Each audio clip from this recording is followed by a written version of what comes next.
Boa noite a todos.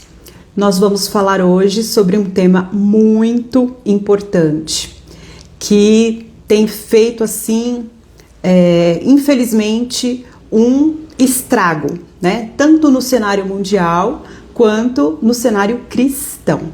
Então, o tema da nossa live é ansiedade no cenário cristão.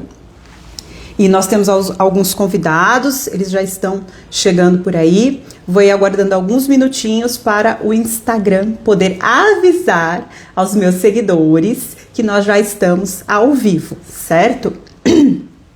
Eu estive lendo algumas notícias nesses dias sobre esse tema e fiquei muito triste em saber que isso já é comprovado por estatísticas que mais da metade dos pastores e líderes religiosos sofrem ou com depressão ou com ansiedade, e isso assim está cada vez mais afetando o mundo cristão. Então nós vamos falar aqui sobre algumas polêmicas, né? Inclusive um último post aí que eu fiz refutando o que um pastor falou sobre ansiedade, que a ansiedade é um pecado e não uma doença. E até foi por esse motivo, foi o que me incentivou a fazer essa live e conversar com pessoas que têm muito mais bagagem e têm muito mais gabarito para falar sobre esse assunto do que eu. Porém, por ser um tema que está sendo tratado, inclusive, em muitos púlpitos de igrejas sérias por aí, e é o que eu comentei até no meu story hoje, né? Tem a ver com discurso, é falado no púlpito, é linguagem, então é minha área, até por isso que eu quis abordar também esse tema. Bem, eu já vi que a minha cunhada já apareceu por ali. O Amos, eu não sei se já entrou, não estava vendo ali o nome das pessoas. Vamos lá. Amos, se você já chegou, dá um oizinho para mim, que aí eu já vou adicionar vocês. E tenho certeza que esse bate-papo, essa reflexão que nós vamos fazer aqui hoje, vai ajudar muito tanto as pessoas que mesmo que não tenham esse problema da ansiedade ou depressão, qualquer transtorno, qualquer tipo de problema de saúde mental, mas sempre tem alguém, um familiar, um amigo, um irmão da igreja, alguém que está passando por um processo desse tipo. E nada mais importante do que nós entendermos tanto a parte bíblica, o que a Bíblia diz sobre isso, quanto a parte da ciência. Porque Deus, Ele é o dono de toda a ciência, né? Ele que deu inteligência para o homem para aprimorar a ciência, e o que nós podemos fazer, Deus não vai fazer por nós, né? Então, vamos lá. Deixa eu ver aqui. Minha sobrinha tá aqui, a Daphne. Minha cunhada eu já vi. Eu vou ir chamando minha cunhada. Não localizei aqui o Amos ainda. Então, deixa eu convidá-la. Gente, faz tanto tempo que eu não faço live. Deixa eu ver como é que chama aqui a pessoa aqui mais. Vamos lá. O que eu vou convidar?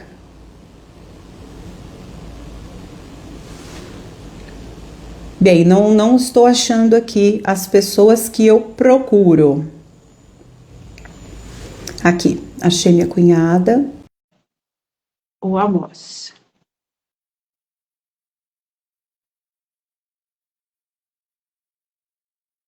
Mandei o convite. Então, se vocês estão por aí, já receberam, pode aceitar aí e a gente compartilha essa tela. Vamos dividir aí, falar sobre esse assunto. O pessoal pode ir fazendo perguntas. Como eu sou a anfitriã, eu que convidei a Andréia e o Amos para nós falarmos sobre isso, eu vou mediando aqui, vou fazer, já tenho algumas perguntas prontas para eles, mas vocês também podem fazer perguntas, aí eu vou lendo enquanto eles vão falando, tá? Aqui, Amos ativou o vídeo. Estou escutando o barulhinho, mas não apareceu na tela. Olá, olá. Estou te ouvindo, Amos, mas não estou te vendo. Não, eu consigo te ver. Deixa eu tentar sair Eu de não estou novo. te vendo. Vocês estão vendo ele? Será que é alguma coisa aqui no meu? Alguma configuração no meu Instagram? Eu vou sair, Escrevam Rose. aí, pessoal, por favor. E Vocês estão vendo o Amós ou só estão vendo a mim?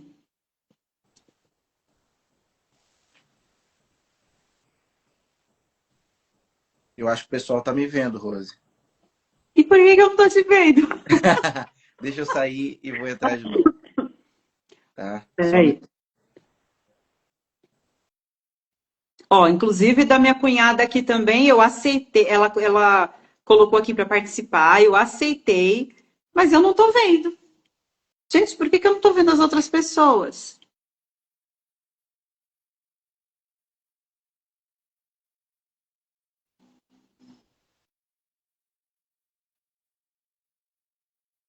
Ó, entrar ao vivo com a Amós. É o que tá aparecendo aqui para mim.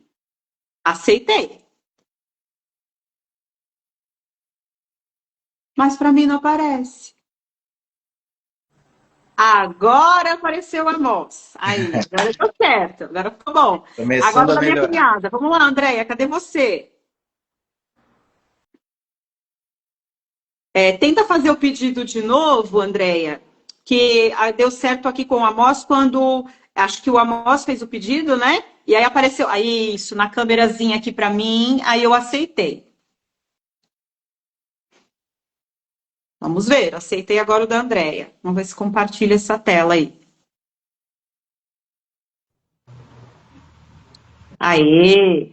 Agora sim, estamos nós três. Gente, eu quero primeiramente agradecer vocês dois, porque eu tive a ideia da live e aí chamei rapidamente o Amós, depois lembrei, falei com a Andrea também, e vocês prontamente acataram esse convite com muito carinho, falaram, vamos sim, é um tema importante.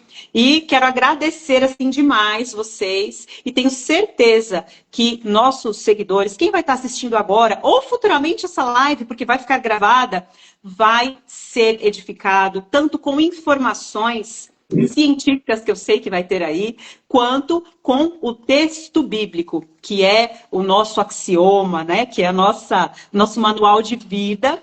Então, tenho certeza que vamos ser edificados com a ciência e a Bíblia, principalmente. Tá? Estão falando aqui para eu tirar os comentários, que está pegando aqui no rosto de vocês. Eu acho que é isso. Deixa eu ver aqui, peraí. Vamos deixar o comentário só no chat, né? E aí, como é que eu tiro comentário? Me ajuda aí, amor. Eu não lembro, faz tempo. A última live eu fiz com você. Foi, pior que eu também não lembro. Não, não são nesses Deixa eu ver três nos três pontinhos ali em pontinhos cima, aqui não. se tem.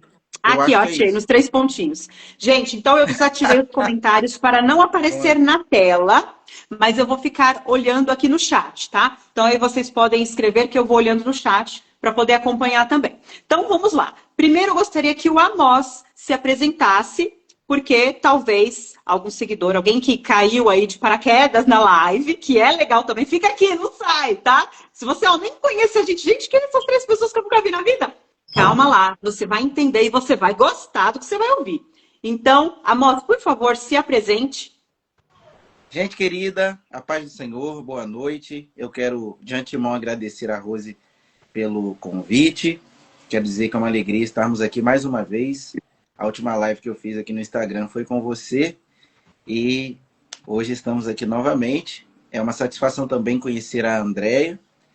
E meu nome é Amós Jubim, eu sou pastor, auxiliar aqui na Primeira Assembleia de Deus em Miracema, interior do estado do Rio de Janeiro.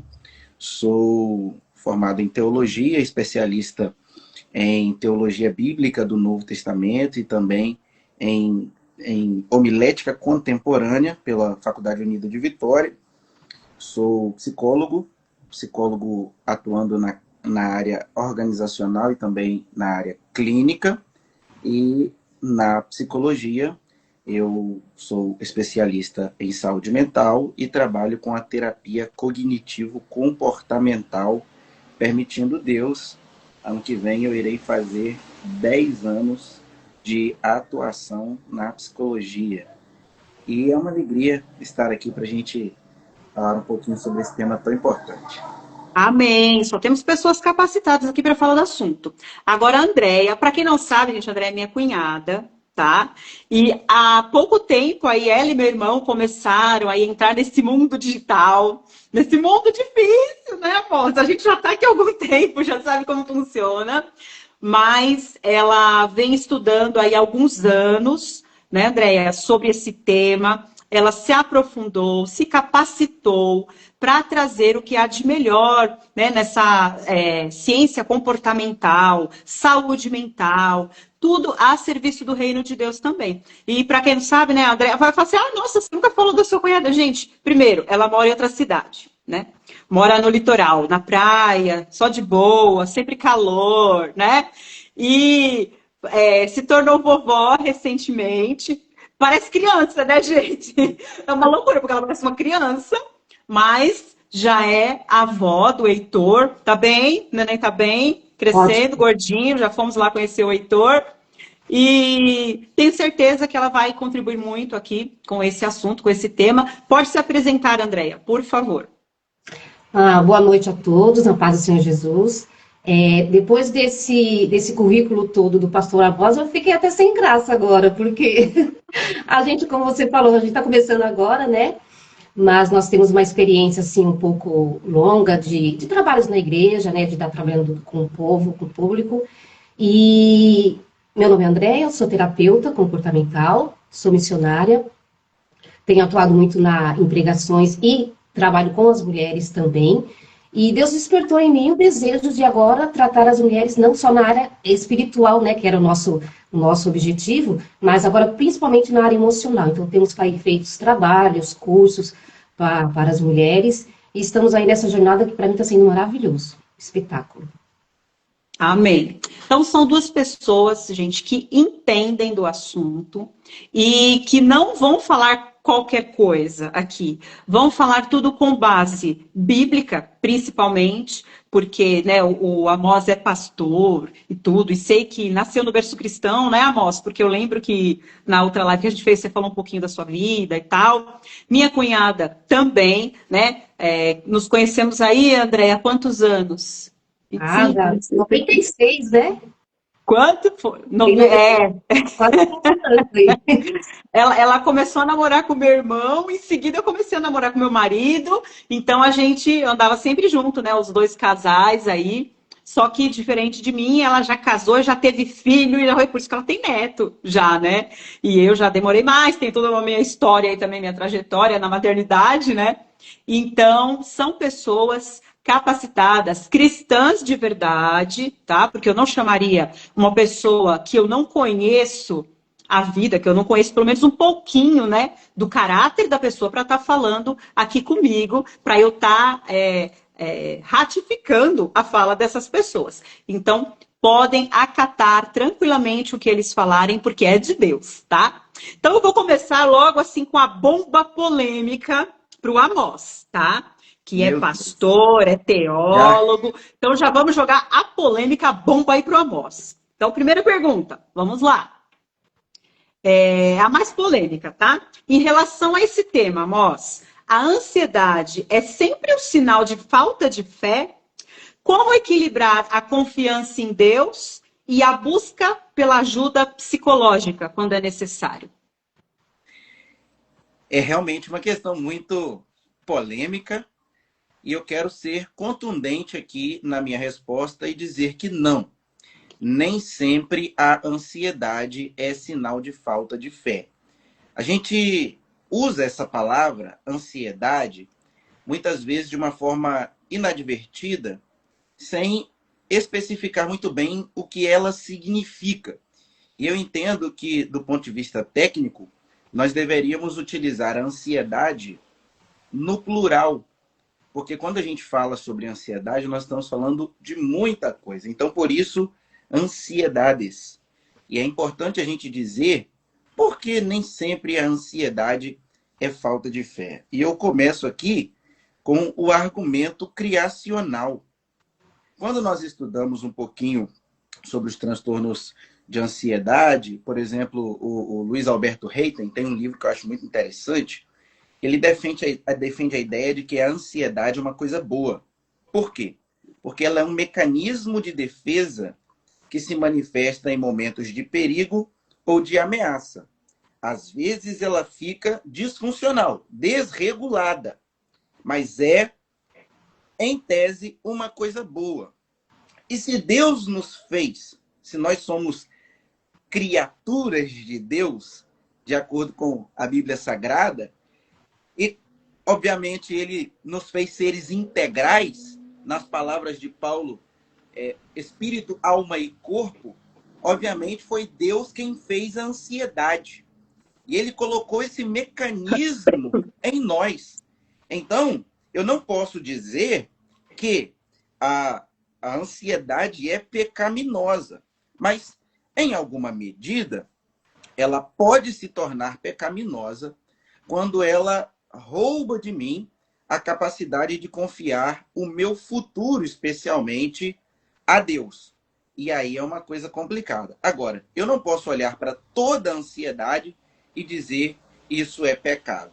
Principalmente, e a colega com certeza daqui a pouco vai abordar isso de uma forma aí um pouco mais profunda, quando a gente entende que existe uma diferença entre a ansiedade normal e a ansiedade patológica. Eu não vou adentrar aqui nesse assunto, mas é importante a gente entender que no âmbito da psicologia, a ansiedade patológica, aquela que é disfuncional, que está desregulada, com certeza não pode ser pecado.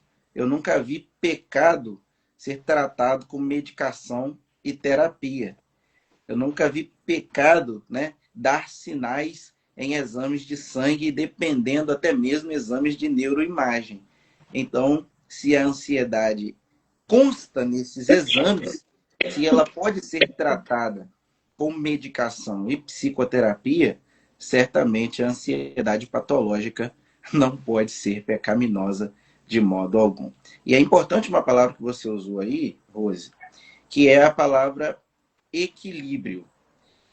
Infelizmente, e aqui eu digo do ponto de vista da teologia, nós temos duas escolas que olham para não apenas a ansiedade, mas os transtornos mentais de uma forma geral, de uma forma muito radical. Por exemplo, nós temos de um lado o T.L. Osborne, que é representante de uma escola mais neopentecostal, que entende que tudo isso é demônio. Ansiedade, depressão, transtornos dos diversos tipos, demônio.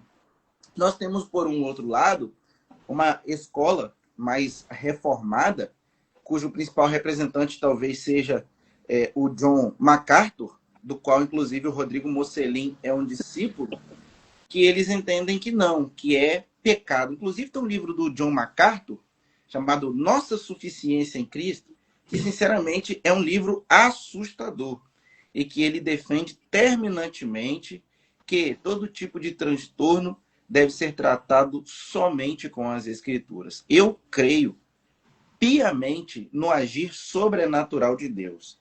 Creio que Deus pode curar toda e qualquer doença de forma sobrenatural, mas nem em todos os casos isso acontecerá.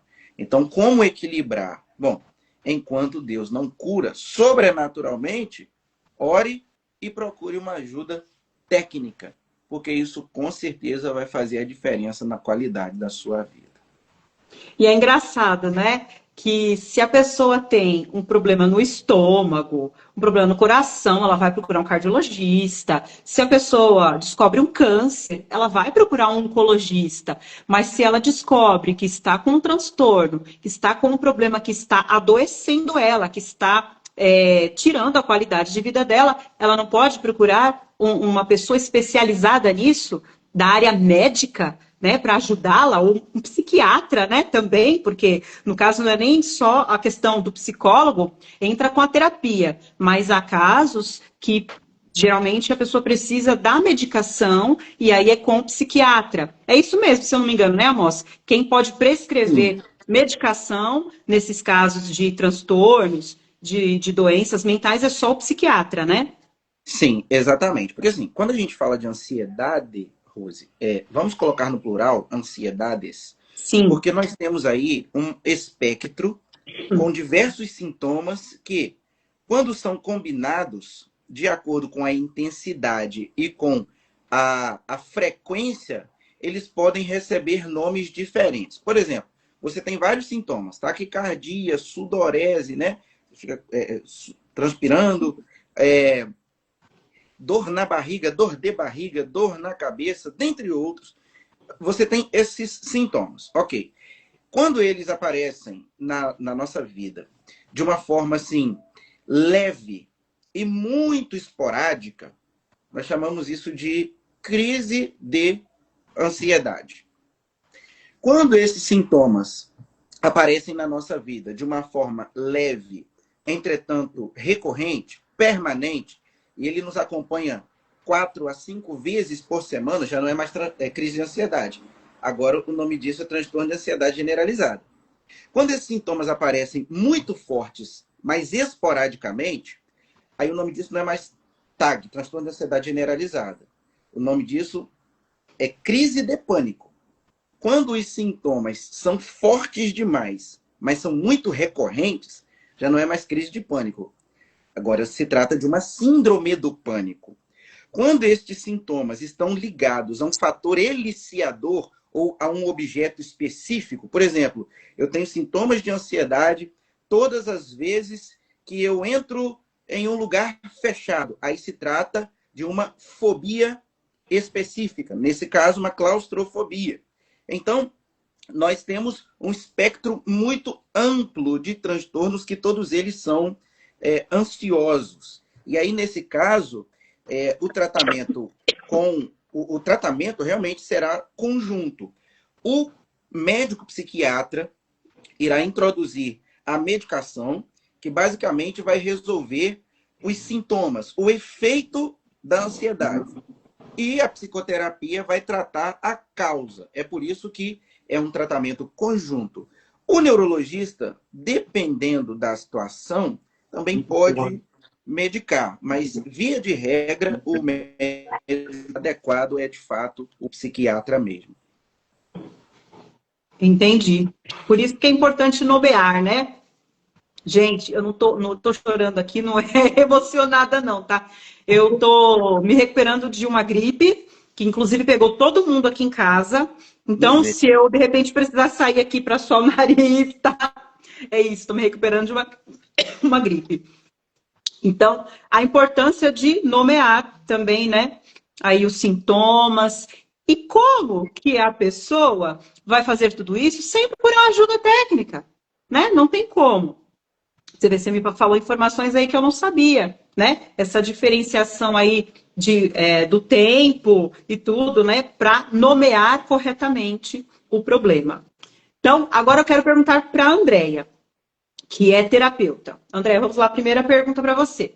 Muitos cristãos têm medo de fazer terapia. Não é terapia cheia de louça, não, né? Isso a gente tem, ninguém precisa nem falar nada, né? A gente já corre.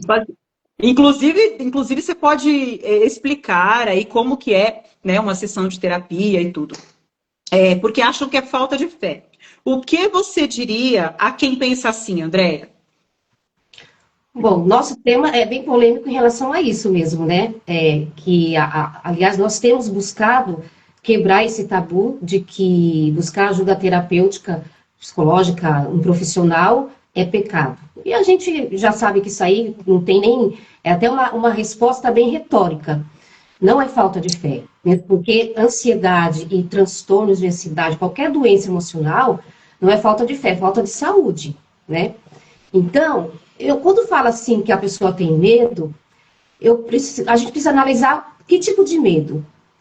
Você tem medo do quê? Medo de acharem que você não tem fé, o que pode revelar uma outra carência emocional, por exemplo. A pessoa que tem medo de mostrar para as pessoas que não está com fé, que se eu procurar um terapeuta, vão falar de mim, isso revela que você tem uma dependência emocional. Porque você não tem a capacidade, não tem a coragem de assumir as suas necessidades, por exemplo. Então, isso pode revelar também o fato de você procurar uma aceitação, procurar ser validada. Talvez você possa até achar que isso é de uma forma assim, muito abusiva de falar, ou muito absurda, Mas o pastor Amós, eu acho que ele vai entender que minuciosamente essas questões revelam algumas coisas. Então, se eu tenho medo do que os outros vão pensar de mim, isso já me revela que eu preciso também de uma terapia.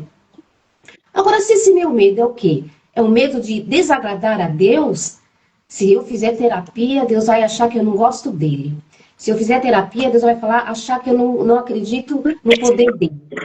Olha, eu penso assim. Só o fato é igual é o mesmo princípio que usa para você ter certeza da sua salvação, né? Só o fato de você se preocupar em desagradar a Deus, se preocupar com esta questão, já revela que você teme a Deus. Já revela que você tem uma fé e que você acredita em Deus. Agora, eu acredito, eu penso assim, quando você mostra esse interesse, será que se eu fizer terapia, vão falar que eu estou com falta de fé? Esse interesse em você querer fazer terapia já mostra que para você mesmo você não acredita, você não pensa que isso é falta de fé. Isso já despertou em você esse interesse de você cuidar, você já entendeu. Por quê? Nós cristãos, a Bíblia fala que nós temos que fugir da aparência do mal, né? Então, aquilo que eu vejo que não convém eu como cristã avaliar ou perguntar, eu não vou nem querer questionar, vou me afastar. Mas só o fato de eu estar achando que isso talvez não tenha problema, para mim não tem problema, mas e os outros que vão achar, o que vão pensar de mim? Então eu penso que nesse primeiro momento você precisa, é claro que nós, como cristãos, nós temos que nos preocupar sim com os nossos testemunhos, a maneira como nós estamos vivendo, mas a nossa saúde emocional é você que vai cuidar. Eu tenho que entender até que grau que eu preciso somente de algo espiritual ou quando eu preciso de uma ajuda profissional. Então, não tenha medo. Não tenha medo, porque, como já foi dito aqui, nós somos seres, fomos criados por inteiro. Corpo, alma e espírito. E para cada área, nós temos como você falou, se você quebra um braço, você vai no médico cuidar do seu braço, o corpo. Se você está com problema até de relação a dúvidas teológicas, ou até mesmo em relação à Bíblia, você vai procurar o seu pastor. E por que não procurar um terapeuta, um psicólogo, para tratar as questões emocionais, né? Então, não tenha medo, mas siga o seu coração. Amém, é isso mesmo. Vamos agora, outra pergunta para o pastor Amós. Na sua experiência pastoral e profissional, tá? Dos dois lados aí. Vamos falar o Amós pastor e o Amós psicólogo.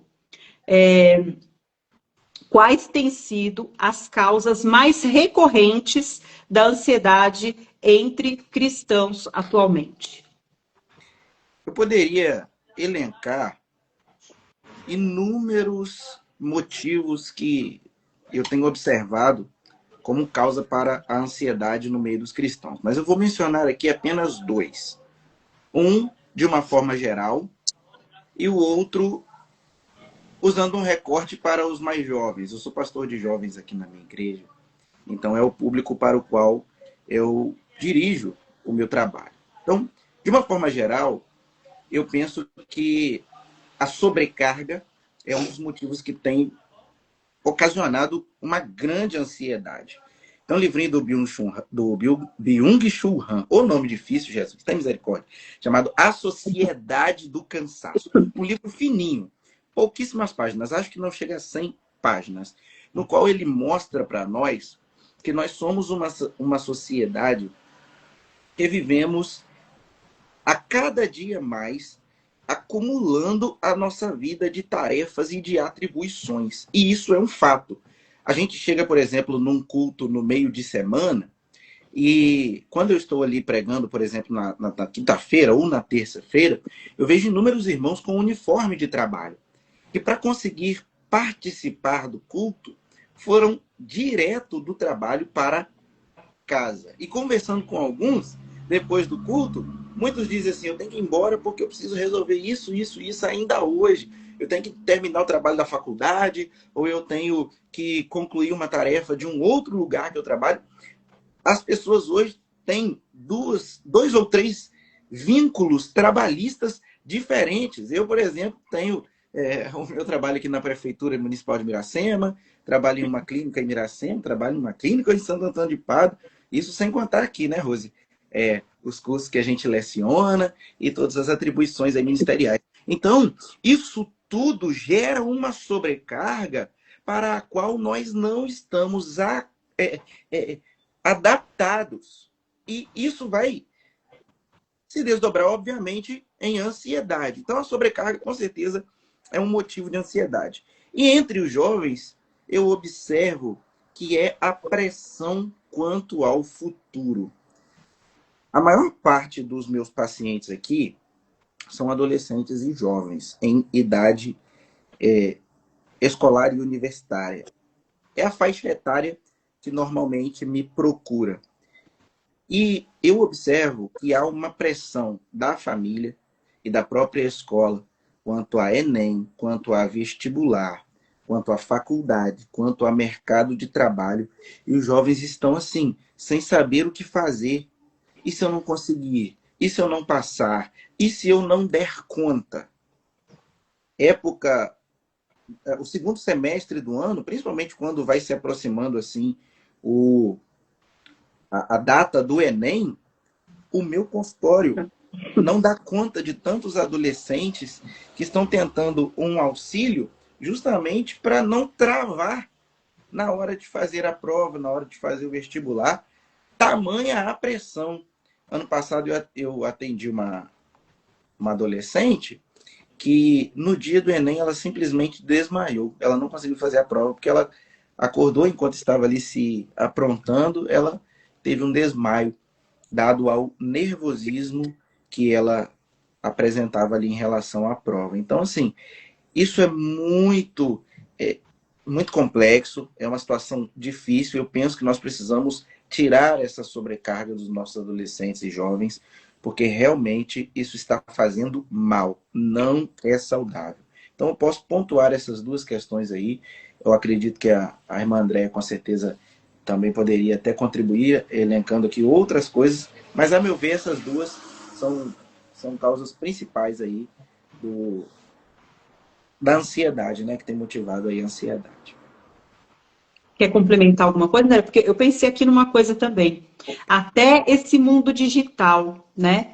Eu acho que também é um fator aí que as pessoas se comparando, olha, eu tenho. Você acorda, você abre lá o Instagram, tal pessoal, 6 horas da manhã, já foi para academia, já sei o quê, e parece que assim, tá todo mundo assim, e eu penso assim, eu já penso assim também, meu Deus, a pessoa já fez tudo isso, né? E 6 horas eu tô acordando agora. Meu Deus, eu tenho que correr, eu tenho um monte de coisa para fazer. Aí a gente já fica assim, né? A mente acelerada. Então, imagina isso, eu sou adulta, né? Sou madura, eu sei como funciona a vida. Imagina um adolescente, como você está falando.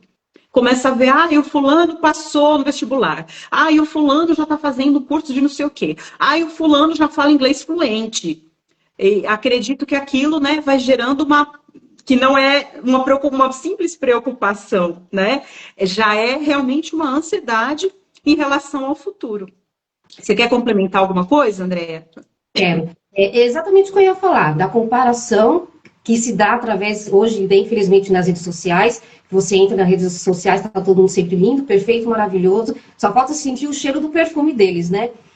E é muito difícil porque quando a gente faz essa comparação, nós adultos fazemos isso, o que dirá os adolescentes? Nós fugimos do nosso propósito. Por quê? Eu começo a acreditar que o meu propósito talvez seja pequeno demais, não seja tão relevante e não está em alta. Então eu começo a pensar, o que eu vou ser quando crescer? Eu quero ser um engenheiro, por exemplo. Mas o que está em alta hoje? Hoje o que está em alta é influência, né? Essas coisas. Então eu começo a fugir do meu propósito e buscar a aceitação naquilo que a mídia, que o mundo está dizendo para mim. Isso vai causando em mim uma ansiedade. Por quê? Porque, levando para o lado espiritual, Deus nos criou exatamente com um propósito, colocou dentro do nosso coração esse desejo que nós temos, o prazer de fazer o que fazemos. Então, quando o que eu faço não me dá prazer profundo, mas me dá uma satisfação momentânea, que é aquela busca pelo prazer, da dopamina, de ser aceita, eu fujo, eu até sou aceita na cultura, na sociedade, mas interiormente eu não estou feliz, estou longe do meu propósito, o que vai me causar também estresse, sem ao menos eu perceber que é a falta desse propósito que está me levando a essa ansiedade. Nossa, verdade. Realmente bem colocado isso daí. Já aproveitando você aí, Andréa, vamos lá para a sua segunda pergunta. Quais estratégias práticas de regulação emocional podem ser aplicadas no dia a dia de quem ora, prega e serve a igreja? Olha só, Nós estamos falando aqui para cristãos, né? Para o mundo cristão.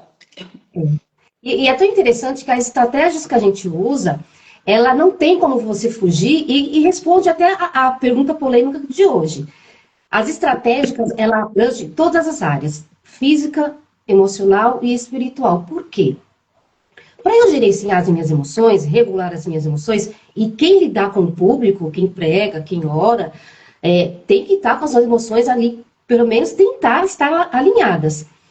Então, olha que interessante, para eu cuidar das minhas emoções, não é só o campo emocional, o físico também, uma boa atividade física, uma boa alimentação, uma regulação de sono. Por quê? Tudo isso vai liberando em mim hormônios importantes que eu preciso, né? Uma noite de sono, uma atividade física, por exemplo, que libera a endorfina, que traz o bem-estar, o relaxamento. Então, quando eu cuido do meu corpo, eu estou automaticamente cuidando das minhas emoções. Eu estou relaxando o meu cérebro. Quando eu tenho, por exemplo, bons hábitos, por quê? Quando a gente cria uma rotina em bons hábitos, porque o nosso cérebro ele não gosta de gastar energia, mas ele precisa. E ele gasta 25% da energia do nosso, só para manter o nosso corpo, nosso cérebro funcionando. 25% de energia do nosso corpo. Então, quando eu crio bons hábitos, totalmente regrado, eu estou cuidando do quê? Das minhas emoções. Percebe que são detalhes simples, pequenos, que talvez mas, por exemplo, como eu falei da atividade, do sono, o que tem a ver com a mente? Tem tudo a ver, porque é um conjunto. Mas o mais importante, ainda mais quando a gente fala sobre questões de lidar com o outro, né, a pessoa que prega, eu preciso pensar e analisar e fazer um autoconhecimento. Então, para eu gerenciar as minhas emoções, eu preciso conhecer as minhas emoções. Bom, hoje eu acordei e hoje eu não estou bem. Não sei, sabe, eu estou com um sentimento de tristeza, hoje eu estou com muita raiva. Quem olhar para mim hoje, olha, no trânsito não vai dar bom. Porque eu preciso reconhecer as minhas emoções. E eu vou lembrar, não sei se você vai lembrar, Rose, dessa cena. Há muitos anos atrás, você lembra quando a gente era recepcionista lá no Primavera? E teve uma vez, não sei se você vai lembrar dela, da nossa irmã Eurides, esposa do, acho que, o irmão José Carlos. Se você não lembrar dessa cena, você vai recordar agora. E eu me lembro que a gente anotava o nome delas, quando chegavam, as pessoas que chegavam à porta. E quando eu fui falar com ela, pedi o nome dela, e eu falei, paz, senhora irmã, tudo bem? Ela me respondeu muito grossa. Por que tudo bem? Tá nada bem. E eu lembro que no dia eu fiquei assim, tá bom, você ficou bravo comigo. Você falou, André, você vai deixar ela falar assim com você? Aí eu falei, sim, eu acho a Érica sempre, né? Rose, né? E eu lembro que no dia você ficou meio brava, só que passou. Depois, durante a semana, ela veio me pedir perdão. E ela falou que ela tinha descoberto naquela semana que ela estava com câncer. Então, o que eu quero dizer com isso? Naquele momento, ela estava com a emoção à flor da pele. E ela não sabia qual era, talvez não tinha conhecimento da emoção dela. Então, se eu sei que naquele dia eu não estou bem, e reconheci que a minha emoção vai atrapalhar, você que talvez vai pregar, das duas uma. Ou você tem que aprender a lidar com isso, e reconhecer que hoje eu não estou bem. Então, eu vou fazer alguma coisa aqui, eu vou fazer uma respiração, um exercício, eu vou orar, eu vou meditar, vou pedir para Deus me acalmar, porque eu não posso pregar desse jeito, porque senão eu posso falar o que eu não quero e me arrepender depois. Então, usar a própria empatia também, né? Porque não tem como você pregar, orar e servir a Deus se você não usar o princípio da empatia. Você se colocar no lugar da pessoa, como nesse dia mesmo. Tivemos que reconhecer e saber lidar com a emoção que ela estava lidando naquele momento. Por que ela estava com raiva? Por que ela estava triste? Saber tratar isso. Então, vocês vejam, né? A Andréa já tinha essa inclinação terapêutica. Isso ela tá falando da gente adolescente, tá? E eu já da debatedora. Mas isso fez uma diferença, né? Porque depois nós poderíamos ter causado uma situação pior, né? Mas graças a Deus saiu tudo bem. Mas é muito importante você gerenciar suas emoções através do autoconhecimento, reconhecer, aceitar que realmente você está com aquela emoção. O que fazer agora? Fingir que não existe? Não. De alguma forma eu vou tratar. Vou dar uma volta, vou orar, vou meditar, mas eu preciso reconhecer e tratar elas da forma correta. Certo. Tem aqui algumas perguntas que estão colocando no chat. Deixa eu ver aqui. Amós, eu vou mandar isso aqui para você, tá? Já que você é o teólogo da live. Misericórdia. Não, é simples, acho que você vai tirar de letra, tá? Qual é o nome? A pessoa, o Eduardo, colocou aqui da síndrome, mas pode não ser, como você falou, que existe uma nomenclatura correta, né? Qual é o nome da síndrome que Elias teve quando pediu a morte debaixo do zimbro? Tem um artigo meu, eu escrevi para o portal Ágatos, falando sobre Elias. Eu respondo a seguinte pergunta: Elias teve depressão? Porque a maior parte das pessoas que falam sobre Elias dizem que ele teve depressão. Então eu proponho ali 3 argumentos pelos quais nós não podemos dizer que Elias teve depressão. O primeiro é o argumento hermenêutico, o segundo é o argumento exegético e o terceiro é o argumento psicológico. Qual foi a síndrome que Elias teve? Não sei. Nós não podemos afirmar. Mas ele tinha sintomas de depressão.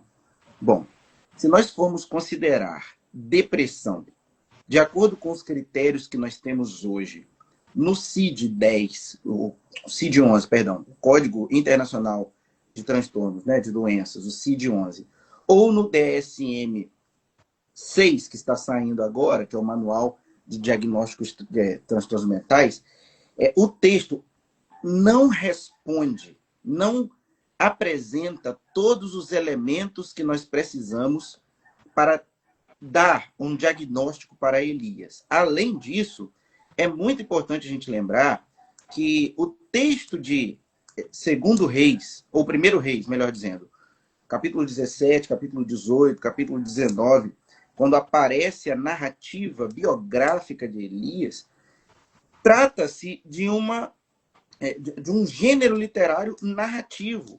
Então, o texto não mostra todos os aspectos da vida de Elias, especialmente não mostra todos os aspectos psicológicos da vida de Elias. Por exemplo, para nós darmos um diagnóstico de depressão, a pessoa tem que apresentar esse quadro por, no mínimo, 2 a 4 meses. Elias, a Bíblia não informa o tempo que ele teve isso. Mas ele pediu para si a morte. Bom, isso não significa que ele estava tendo ideação suicida necessariamente.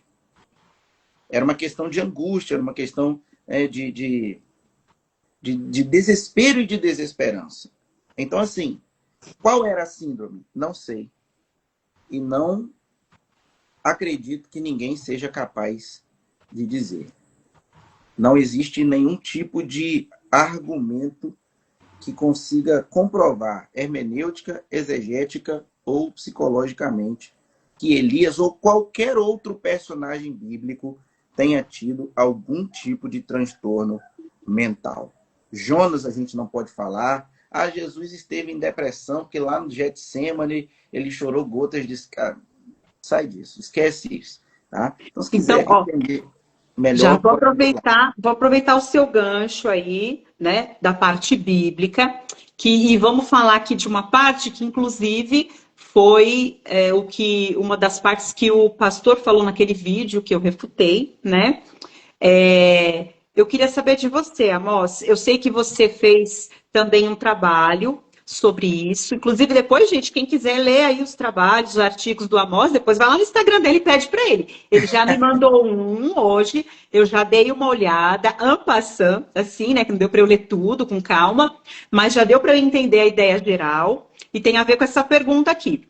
Então, Amós, no Sermão da Montanha, Mateus, capítulo 6, quando Jesus fala sobre ansiedade, né?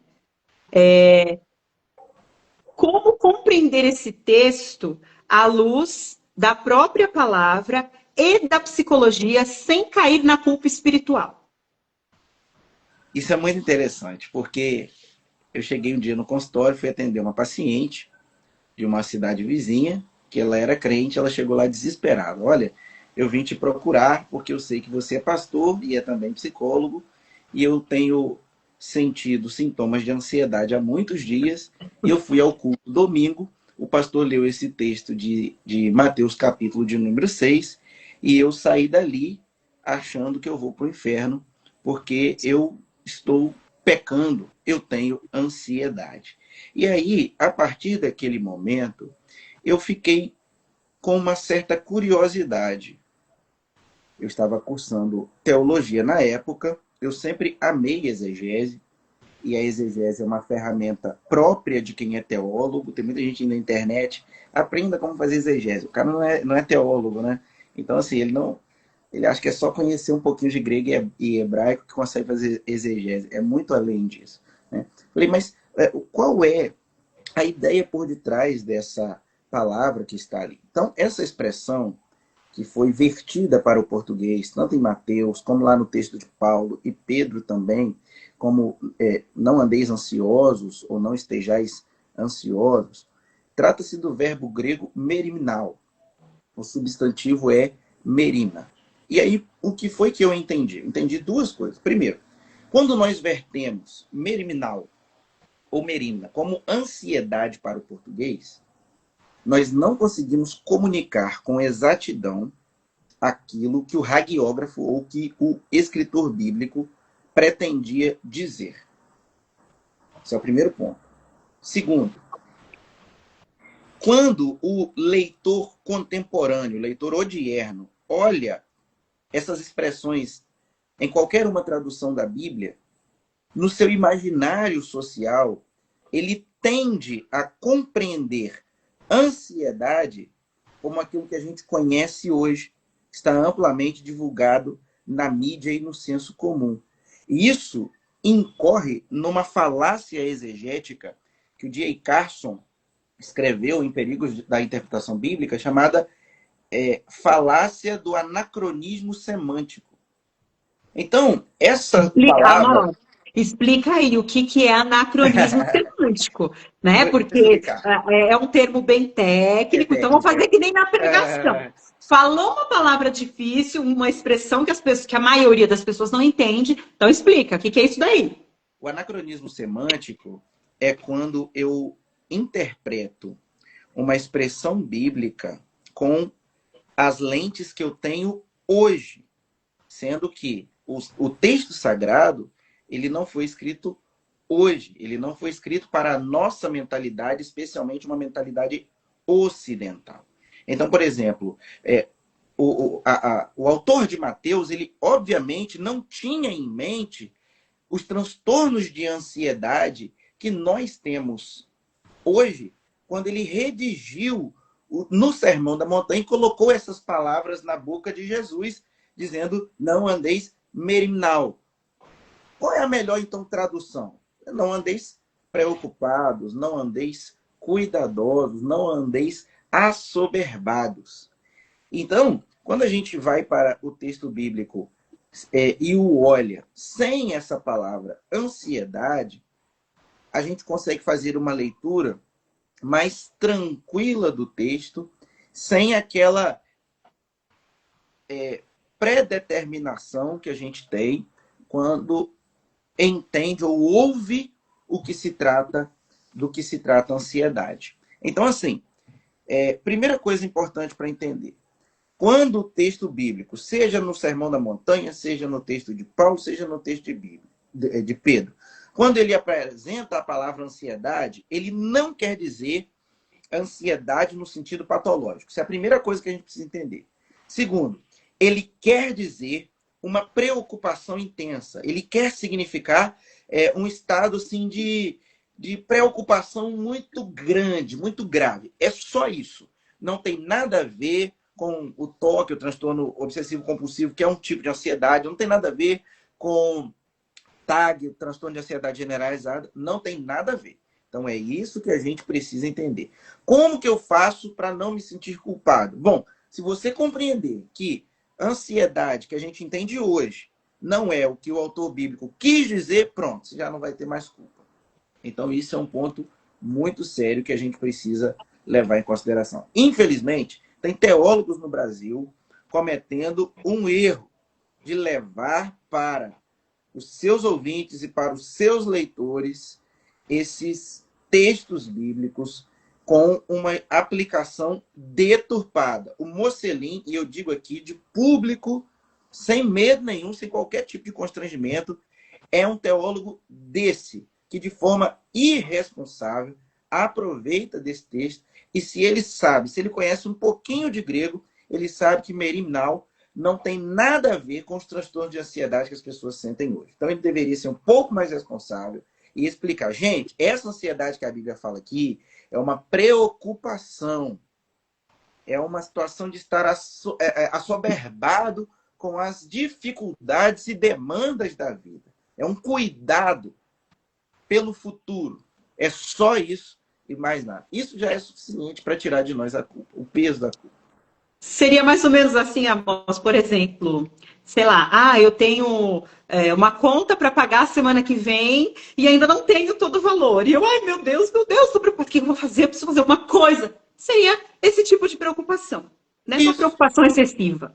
Exatamente. Pensa só, se a gente fizer ali o recorte, né, do Sitzenleben, que é uma palavrinha que a gente usa na exegese para falar sobre o contexto vivencial da comunidade que lia o Evangelho de Mateus, eram pessoas completamente oprimidas pelo Império Romano. Eles não tinham recurso financeiro à sua disposição em mãos. Muito do que eles plantavam e colhiam, eles não conseguiam levar para a sua despensa, porque eles deveriam oferecer para o Império como pagamento de tributo. Então, assim, realmente, eles olhavam para a realidade e o máximo que eles colhiam nem sempre daria para a sua própria subsistência. E aí, eles ficavam perguntando, meu Deus do céu, o que a gente vai comer amanhã?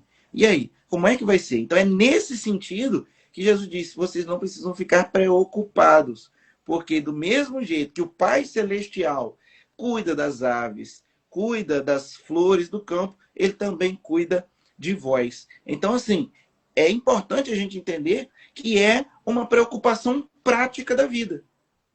Eu tenho aqui a minha casa.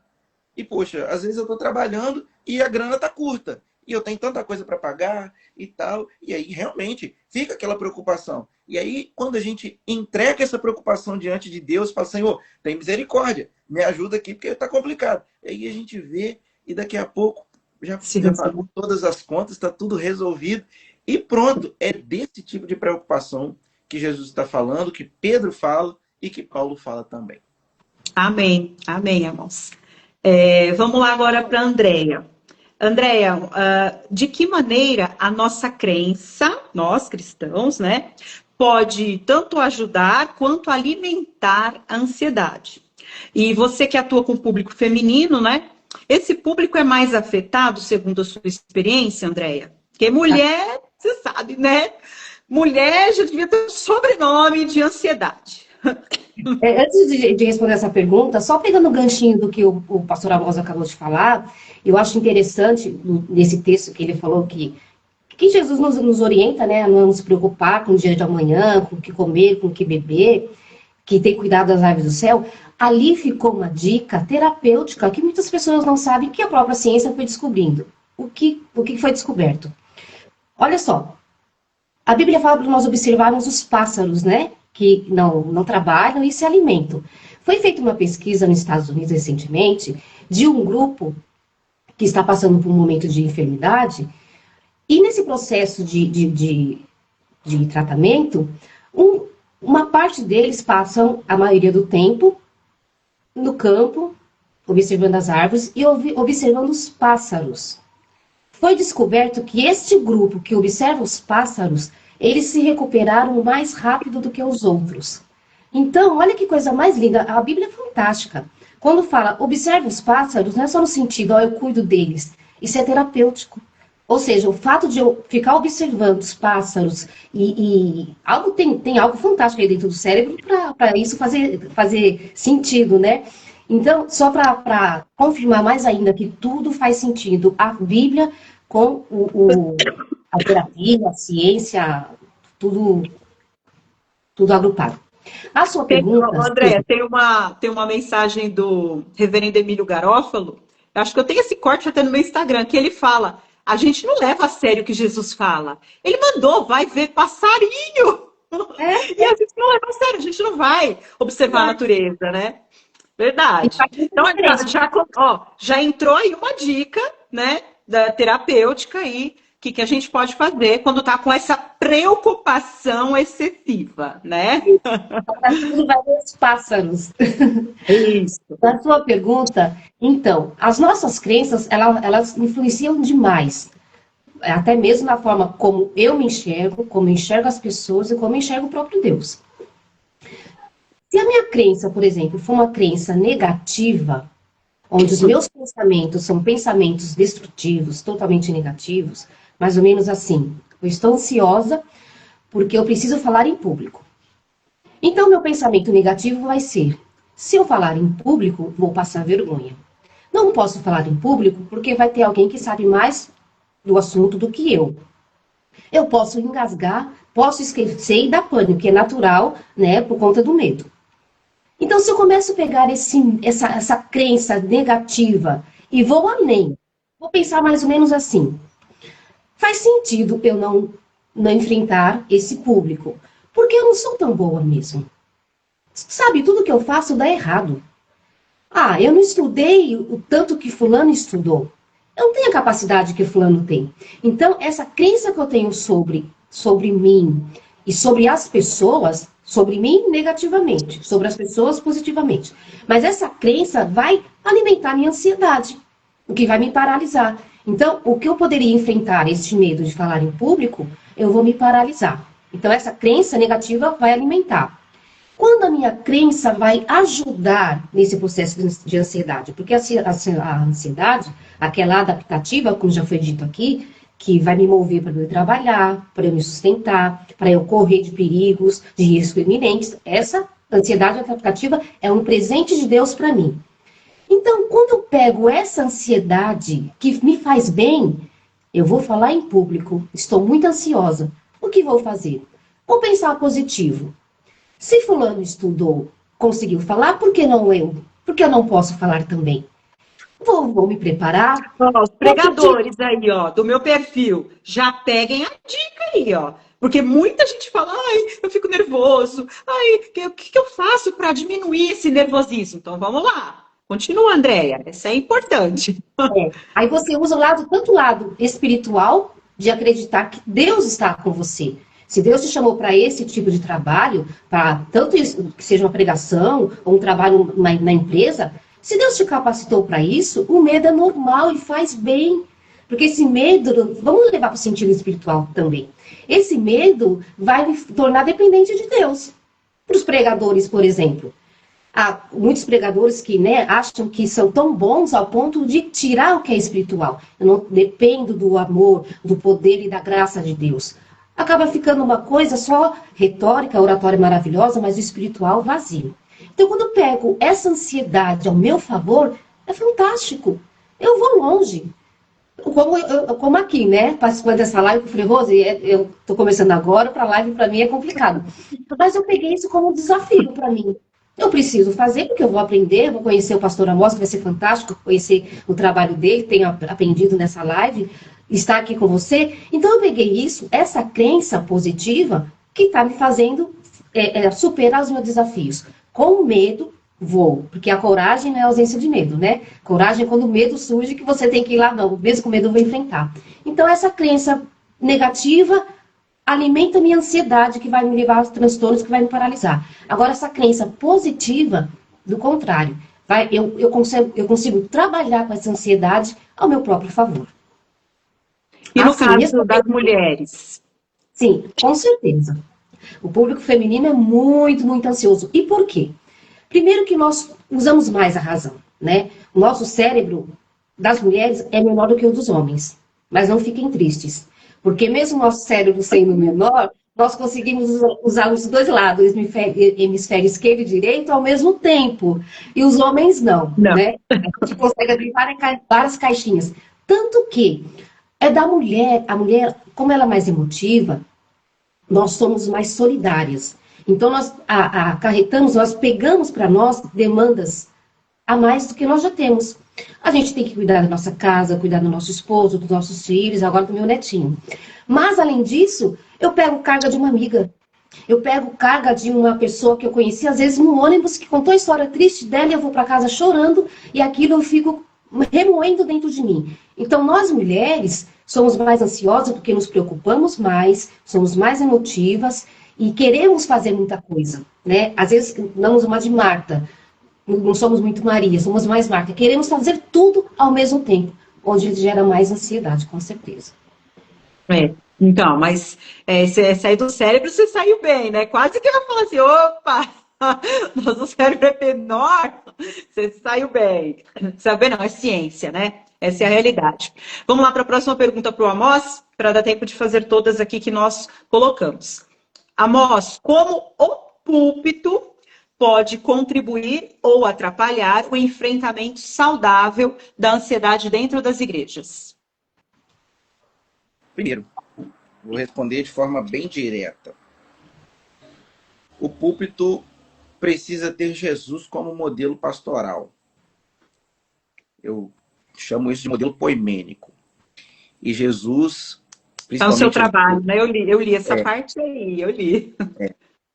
E Jesus, ele apresentou a sua comunidade como um lugar de saúde, um lugar de cuidado, um lugar de cura. Então, o púlpito precisa olhar para Jesus e entender que ele está falando para uma comunidade que deve ser um lugar de cuidado, deve ser um lugar de cura. Então, do púlpito, tudo que precisa sair deve ser nesse sentido, no sentido de incentivar e de estimular o cuidado, a misericórdia, a empatia, o amor, a solidariedade. Segundo, não espalhando desinformação. Olha, Rose, eu vou ser muito sincero aqui com você, com a irmã Andréia e com o nosso público. Todas as vezes que um pregador começa assim, porque a psicologia diz, já me dá um frio na espinha, eu falo, meu Deus, vem uma besteira por aí. Normalmente é um mito, um espantalho, mito no sentido de mentira, né? Não no sentido técnico aqui. É uma mentira, é alguma coisa desinformada, é alguma desinformação. Então, assim, não tem certeza sobre um determinado conceito? Pesquise antes ou não fale. É melhor do que chegar no púlpito e, por exemplo, igual esses dias, um menino muito bem intencionado, me mandaram o vídeo dele, devem ter te mandado talvez, Rose, não sei, né? Que Jesus cura autismo. E eu fiquei pensando, falei, meu Deus do céu, se esse menino tivesse um pouquinho mais bem informado, ele entenderia que o autismo não é um transtorno, não é uma doença. É uma doença, né? Vai curar uma coisa que não é doença. Então, assim, e com o microfone na mão, e os irmãozinhos, aleluia, glória a Deus e tal, aplaudindo a desinformação.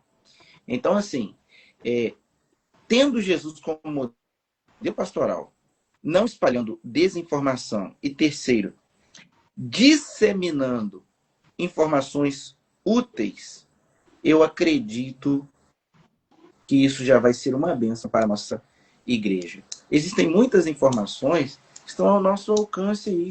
Por exemplo, aqui na nossa igreja já tem alguns anos que eu não tenho orientado, eu tenho orientado para não fazer um culto dedicado ao Setembro Amarelo. Tenho orientado para não fazer por algumas razões que fugiria aqui do escopo da live se nós entrássemos nela.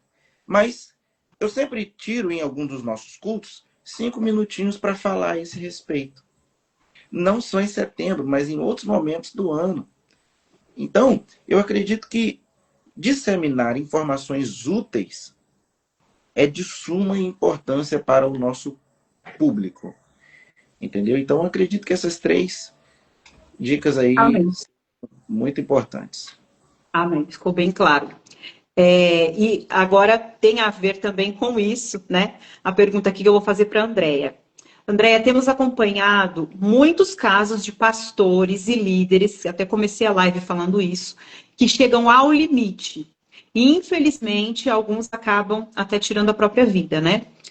Como a ansiedade se manifesta de forma diferente em pessoas que vivem sob a forte carga ministerial?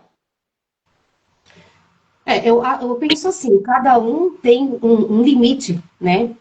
E, por exemplo, se eu pegar 5 quilos de arroz, pode ser que eu consiga segurar esse pacote durante 30 minutos.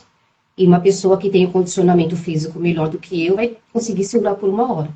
Então, a situação dele, corporal, física, enfim, o preparo dele é diferente do meu. E quando a gente fala assim, essa carga, essa pressão ministerial, ainda mais nos dias que nós estamos vivendo hoje, está cada vez pior porque as pessoas estão compreendendo menos a outra, estão cobrando muito mais. E eu acho assim que hoje em dia, essas pessoas que trabalham no ministério precisam reconhecer, mas não só para si, para as pessoas. Tem um texto na Bíblia em que Davi está guerreando com os guerreiros dele, e uma das suas guerras, ele quase foi atingido. Quando ele estava para ser atingido com uma espada, um dos seus guerreiros o livrou. E olhou para ele e disse assim: a partir de hoje você não vai mais guerrear conosco. Mas eu sou o rei, eu preciso estar aqui. Mas você está cansado. A canseira dele tirou o campo de visão e distorceu a visão dele naquele lugar, e ele não conseguiu entender. Por mais que ele fosse o rei, ele estava cansado. Isso acontece muitas vezes com os pastores, com líderes. Estão tão cansados que eles precisam reconhecer que precisa de um tempo. Muitas vezes, essa ansiedade, ela surge de forma diferente também por conta da genética. Tem pessoas que são mais ansiosas pela própria genética, que traz esse gene dentro de si. Por crescer em ambientes totalmente disfuncionais, onde a ansiedade para eles era algo normal. Então, eu penso que cada um tem que entender qual é o seu limite. Até onde eu posso suportar, até onde eu posso aguentar. Porque para alguns, tem pastores que já passaram com tantos, eu vou usar uma palavra bem coloquial, tantos desaforos, que para ele é normal. Outros não. Eles são tão mais sensíveis, ou muitas vezes, por exemplo, às vezes tem ferida que vai nos atingir, palavras que eu vou ouvir, que não vai me atingir tanto se outra pessoa ouvir. Por quê? Dependendo de uma palavra que uma pessoa falar para mim, que talvez para você possa, ou para outro possa parecer tão simples, mas aquela palavra revela em mim algo que eu não fui curado, que vai despertar em mim uma emoção maior. Um Por isso que gatilho, né? por isso que é importante o autoconhecimento. Peraí, já suportei tanta coisa, mas isso me desestabilizou. Por que me desestabilizou? Porque algo que eu passei, uma experiência que eu tive, talvez, que não consegui ter um bom êxito, que não consegui dar um bom conselho, por exemplo. Então, quando toca nesse assunto, eu me machuco, eu me firo. Isso me desestabiliza. Então, a minha ansiedade acaba sendo maior. Então, eu penso que você tem que observar a sua genética, o seu limite, reconhecer, não é pecado reconhecer, pastor, líderes, que você não está bem, tira um tempo para você colocar suas ideias no lugar.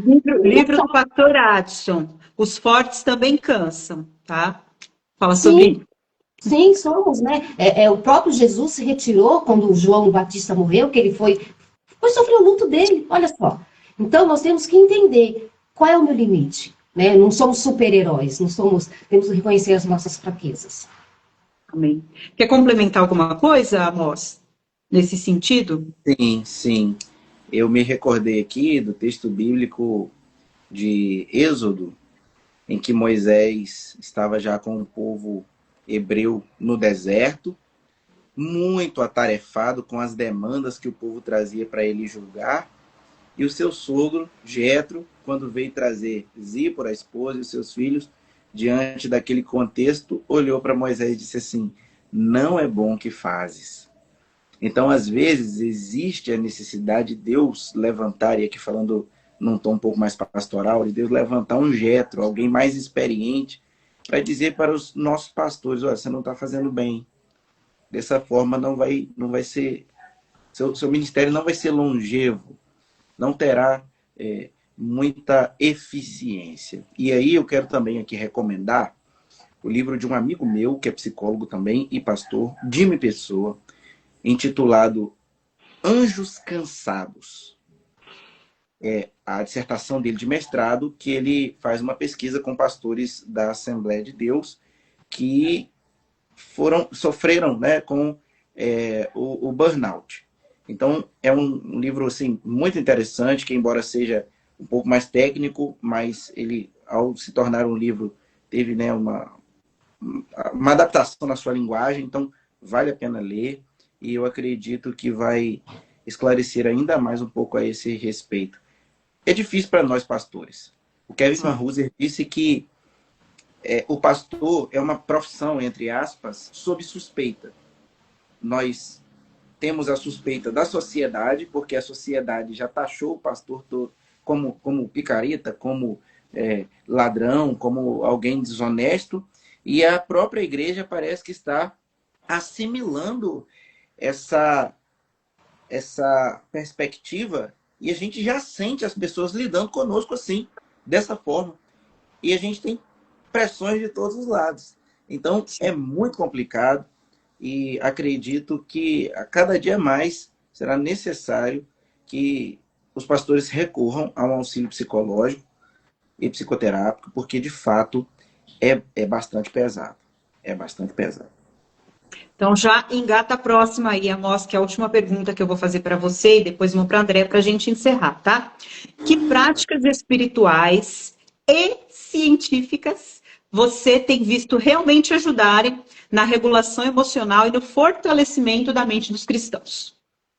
Eu vou mencionar aqui algumas. A primeira delas, a Andréia já introduziu, que os teólogos da patrística e da Idade Média chamariam de contemplação, que é o ato de desacelerar, parar e observar a criação, observar a natureza, prestar atenção no que está ao seu redor.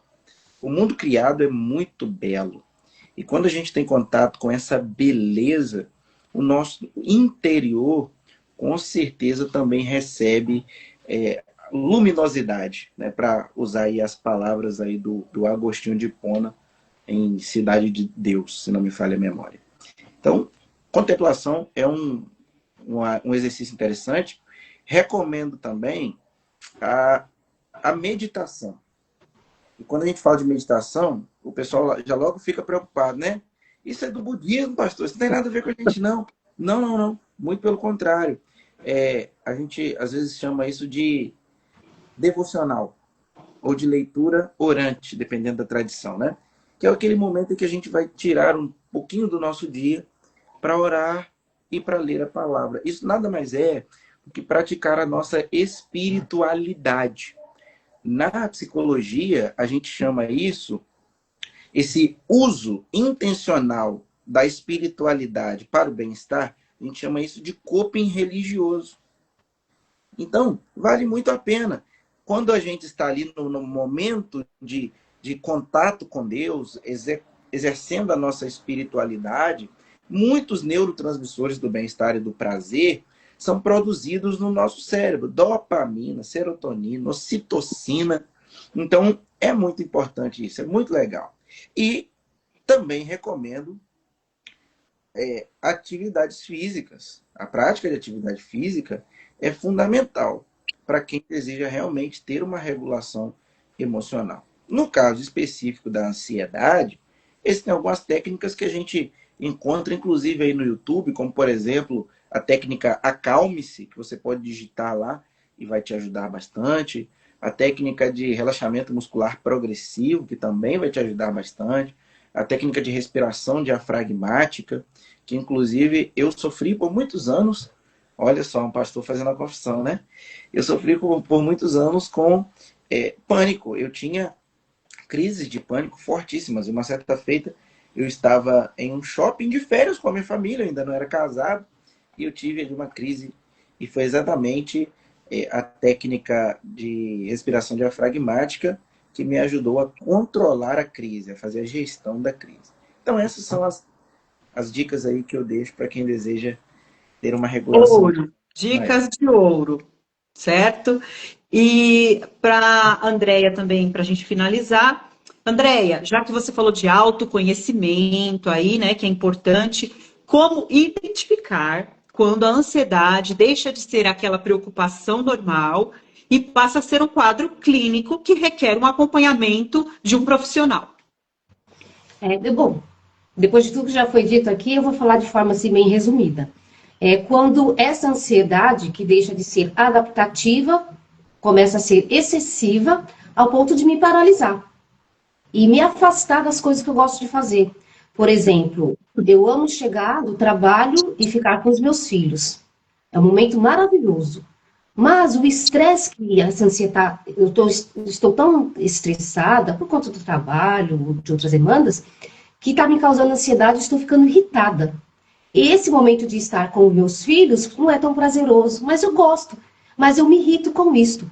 Então, deixou de ser algo normal, que é adaptativo, que faz bem, está me afastando dos meus propósitos, da minha família, e está me causando os transtornos, né? Transtornos de ansiedade generalizada, pode levar a um pânico. Então, me afastou do que eu gosto de fazer, me paralisou nos meus propósitos, aí começa a ficar preocupante. Aí já acende um alerta, né? E os familiares também. Teve uma pergunta aí que acredito que ao longo da live foi respondida, né? Alguém perguntou como ajudar um familiar que você vê que está com esse problema da ansiedade. Então, observar essas coisas, né? Que você falou. Olha, tá, a pessoa está deixando de fazer o que gosta, a pessoa gosta muito de passear, de sair com os outros, de ir para casa dos familiares, de repente ela não vai mais, ela só quer ficar em casa. Então, acende o alerta. Você que é parente, está vendo alguém assim, ofereça ajuda, né? Continue observando, porque tem alguns que, né, usam uma máscara social ali, parece que não está acontecendo nada, mas pode estar acontecendo sim, e vamos sempre estar orando pelas pessoas, porque infelizmente, nós somos seres humanos, todos estamos sujeitos, né, a essas questões. Pode acontecer comigo, com o pastor, com a Andréia, com qualquer um. Então, vamos orar, pedir a graça de Deus para que que Ele nos guarde disso e que nós possamos auxiliar quem está, infelizmente, nesse processo, né? Pessoal, gostei demais de ter aprendido com vocês essas coisas, né? Garanto que muitas coisas aí dá para os meus pregadores, os meus alunos praticarem, né? Os exercícios, essa parte aí do relaxamento, da contemplação, da meditação, tudo isso. Então, como a live vai ficar gravada, vão poder assistir e reassistir e anotar tudo que acharem importante, inclusive as dicas de livros e tudo. Quero agradecer demais, que Deus abençoe, recompense vocês por esse ministério lindo, porque realmente é lindo ajudar as pessoas que estão nesse processo, ajudar a equilibrar a mente das pessoas, né? Olha só que coisa importante, que coisa mais linda o ministério de vocês, gente. Que Deus abençoe e deixe vocês com as considerações finais. Façam aí a propaganda de vocês, é hora do marketing, tá? Porque eu tenho certeza que quem assistiu aqui a live até o final e precisar de algum auxílio, de uma ajuda, do serviço, do trabalho de vocês, vai procurá-los, tá? Então, Amós, pode fazer as suas considerações? Eu quero agradecer pelo convite, pelo honroso convite que eu recebi. Muito obrigado, Rose. Parabéns pela iniciativa. Nós realmente precisamos colocar esses assuntos em voga. Também parabenizo aqui a irmã Andréia pelo trabalho que tem desenvolvido. Que Deus continue te abençoando, que você prossiga aí na sua jornada profissional e ministerial. E eu faço atendimentos presenciais e também online. Eu tenho um perfil aqui no Instagram que é bem menor do que esse, mais voltado para a homilética, que é o Amós Jubim Psi. e todo o agendamento pode ser feito direto por lá. Então, se porventura você desejar um atendimento psicoterápico comigo, é só procurar lá o perfil e mandar uma mensagem no direct, que nós faremos o agendamento para você. Tá bom? Deus abençoe a todos. Mais uma vez, Deixa eu completar aqui a voz. Quem quiser também convidá-lo para pregar na sua igreja, é um excelente pregador. Tem o selo Rose Mesquita aí, ó. Que isso, hein? Agora... Fiz uma análise esses dias, tá lá no meu perfil. Bobou, análise bobou. Todo mundo gostou. É um excelente pregador, pregador de mão cheia. Então, gente, Obrigado. Convida aí, vai viajar, moço. Vai viajar aí pelo Brasil e mundo afora, pregando, levando o evangelho com excelência, que é o que você faz. Tá bom? Deus abençoe. Andréia, pode falar. Eu também quero agradecer essa oportunidade. Para mim foi ímpar poder participar tanto com você, Rose, e pastora Amós, que eu aprendi muito também hoje, né? E eu tenho certeza que a gente vai ter muito conhecimento ainda. Nosso trabalho é focado com as mulheres, como eu falei no começo. Nós fazemos cursos tanto presenciais, estamos agora com uma turma, amanhã é nosso 3º dia de aula, tem sido maravilhoso. Fazemos curso online também e aulas gravadas. É só me procurar no Instagram, no perfil lá, manda uma mensagem. E, por enquanto, eu não estou fazendo terapia clínica, mas voltada em grupo mesmo de mulheres. E agora a gente está lançando um novo projeto também, que é serão cursos mais rápidos, né? Aulas mais rápidas, ensinando as mulheres a lidar com um grupo de mulheres. Você que é líder da igreja, né, dirigente civil de oração, regente, professor da escola dominical, que precisa gerenciar suas emoções aí para lidar com esse público. A gente está nesse novo trabalho também, que logo, logo a gente vai começar a postar as coisas aí. E o nosso livro também, né, O Caminho para a Cura, quem quiser também, que tem tudo a ver com o tema de hoje, que a gente trata sobre cuidados do corpo, da mente, do espírito.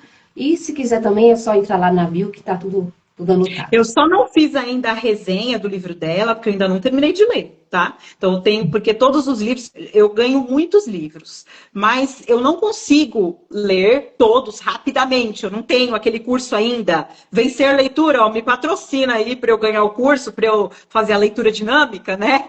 Para eu conseguir fazer as resenhas e apresentar todos os livros que eu estou lendo. Mas tenho certeza, vou finalizar o livro, que vou fazer uma resenha bem completa do livro da Andréia.